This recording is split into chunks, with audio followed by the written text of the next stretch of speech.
Book of Chronicles, chapter 30. Welcome back to Bible Breakdown. Today we're reading 2 Chronicles 30.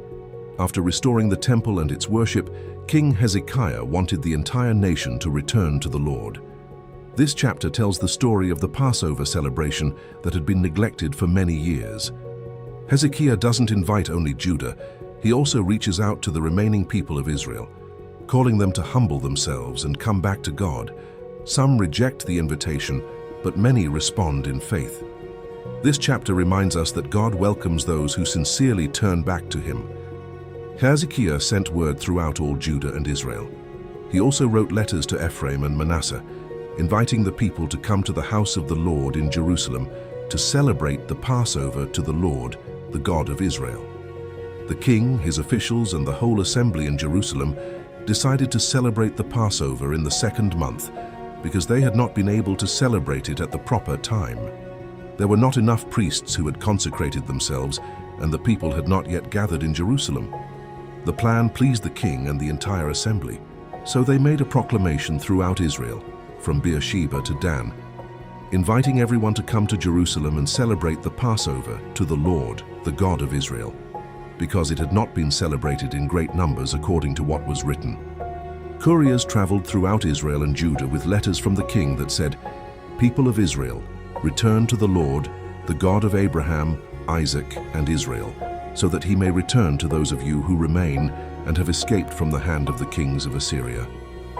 Do not be like your ancestors and your fellow Israelites, who were unfaithful to the Lord, the God of their ancestors, so that he made them an object of horror, as you see. Do not be stiff-necked as your ancestors were. Submit yourselves to the Lord. Come to his sanctuary, which he has consecrated forever. Serve the Lord your God so that his fierce anger will turn away from you. If you return to the Lord, then your fellow Israelites and your children will receive compassion from those who took them captive, and they will return to this land. For the Lord your God is gracious and compassionate.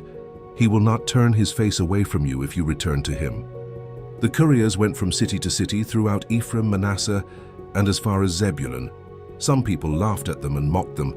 However, some people from Asher, Manasseh, and Zebulun humbled themselves and came to Jerusalem. In Judah, the hand of God was on the people, giving them one heart to carry out what the king and the officials had commanded according to the word of the Lord. A large crowd gathered in Jerusalem to celebrate the festival of unleavened bread in the second month.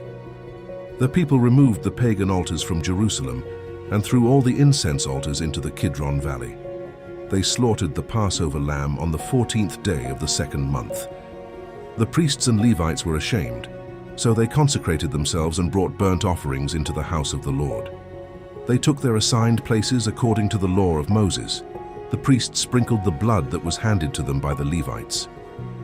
Many in the assembly had not consecrated themselves, so the Levites slaughtered the Passover lambs for those who were ceremonially unclean and could not do it themselves. Many people from Ephraim, Manasseh, Issachar, and Zebulun had not purified themselves according to the requirements of the law, yet they ate the Passover.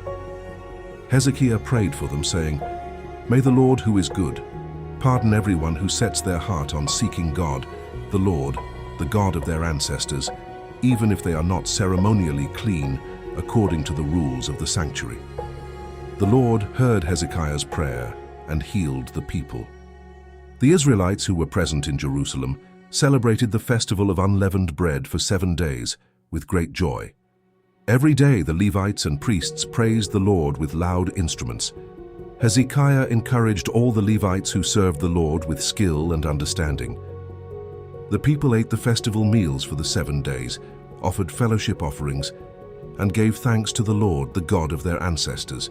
Then the whole assembly agreed to celebrate for another 7 days, so they celebrated joyfully for 7 more days. King Hezekiah contributed 1,000 bulls and 7,000 sheep and goats for the assembly. The officials also gave 1,000 bulls and 10,000 sheep and goats. Many priests consecrated themselves. The entire assembly of Judah rejoiced, along with the priests, the Levites, everyone who had come from Israel, the foreigners who had come from Israel, and those living in Judah.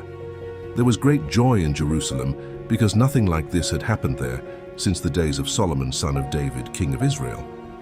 Then the priests and Levites stood to bless the people. Their prayer was heard, and it reached God's holy dwelling place in heaven. Lesson of the day. Today's chapter reminds us that God delights in hearts that sincerely seek Him. Hezekiah invited all Israel and Judah to return to the Lord. Some people mocked the invitation, but others humbled themselves and came. Even when many had not followed every ceremonial requirement perfectly, they came with hearts that truly desired to seek God. Hezekiah prayed for them, and the Lord heard his prayer and showed them mercy.